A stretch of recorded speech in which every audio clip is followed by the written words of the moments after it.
ورحمۃ اللہ وبرکاتہ۔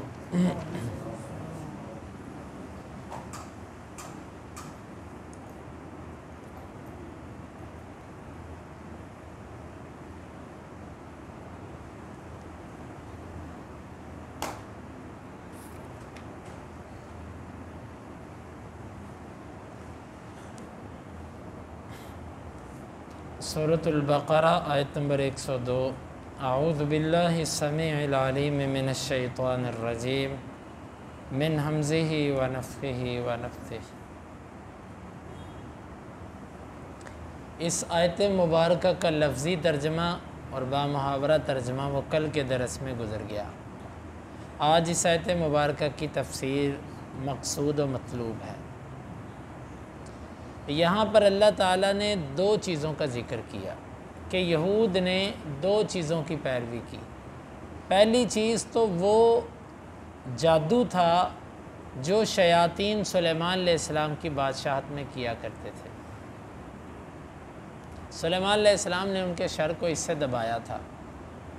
اس پر بنی اسرائیلی روایات بہت سی ہیں کہ سلیمان علیہ السلام ایک دفعہ وہ قضائے حاجت کے لیے گئے تو اپنی ایک انگوٹھی تھی جس کی وجہ سے ان کی بادشاہت تھی،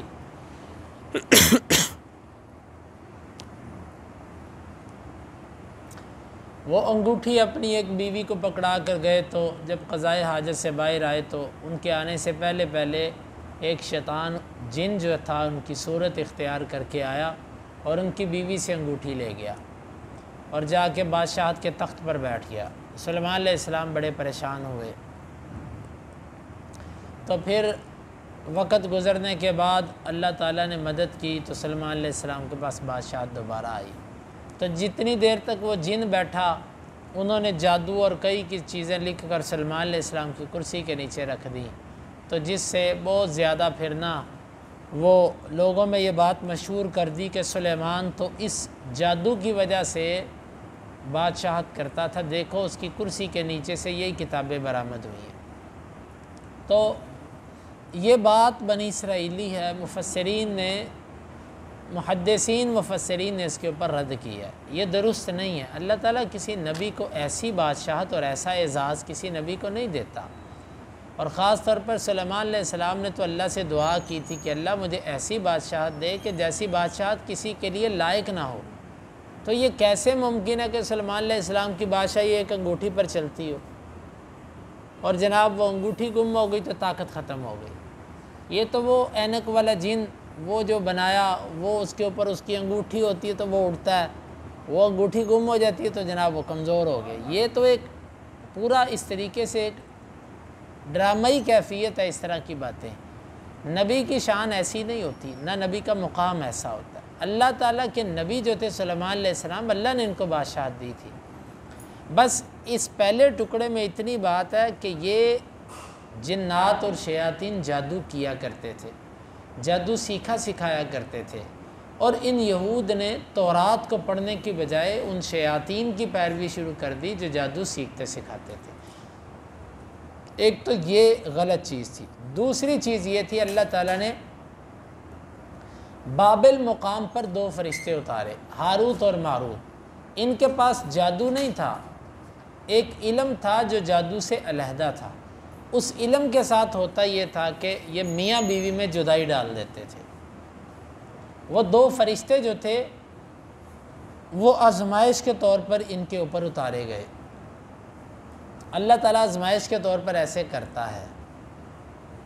تو وہ دو فرشتے آزمائش کے طور پر آئے تھے، اور جو بھی ان سے سیکھنے جاتا وہ اس کو واضح طور پر کہتے کہ بھائی یہ نہ سیکھو، یہ کفر ہے، ایسا نہ کرو، لیکن یہ یہودی پھر بھی ان سے سیکھتے۔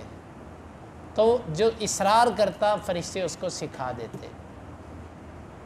جب اس کو سکھا دیتے تو وہ اس کفر کے اندر واقع ہو جاتا، یعنی یہ جو کفریہ کلمات تھے اور یہ جو میاں بیوی میں جدائی ڈالنا اور یہ جو شیطانی کام ہے اس میں وہ واقع ہو جاتے، اور یہ سب معاملات میں وہ بگڑ جاتے۔ اب یہاں پر بھی ان کے بارے میں بڑی بنی اسرائیلی روایات مشہور ہیں کہ ہاروت اور ماروت دو فرشتے تھے یہ اللہ کے پاس ہوتے تھے، اللہ کو کہنے لگے اللہ یہ بندے تیری نافرمانی کیوں کرتے ہیں؟ اللہ نے فرمایا کہ تم جب دنیا میں جاؤ گے تو تمہیں دیکھوں گا۔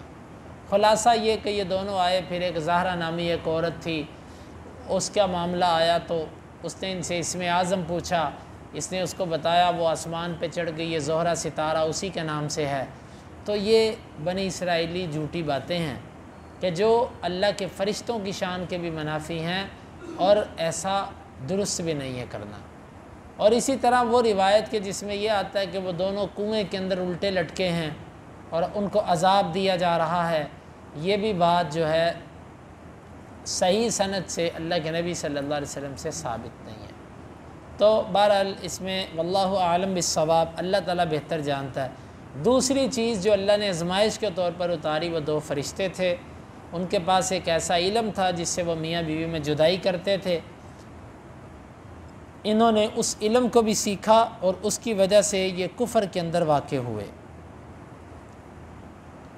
آگے اللہ تعالیٰ نے فرمایا کہ یہ جادو سیکھتے تھے اور اس جادو کے ساتھ یہ کسی کو ضرر نہیں دے سکتے تھے جب تک اللہ نہ چاہے۔ اب جادو اثر رکھتا ہے، جادو کی ایک حقیقت ہے، لیکن جادو اثر اللہ کے حکم کے بغیر نہیں کرتا۔ جس طرح کہ دوائی آپ کھاتے ہیں، دوائی اس وقت تک اثر نہیں کرتی جب تک میرا اللہ نہ چاہے، اسی طرح جادو اس وقت تک اثر نہیں کرتا جب تک اللہ تعالیٰ نے، البتہ اس میں تاثیر ہے، اس کا اثر ہے۔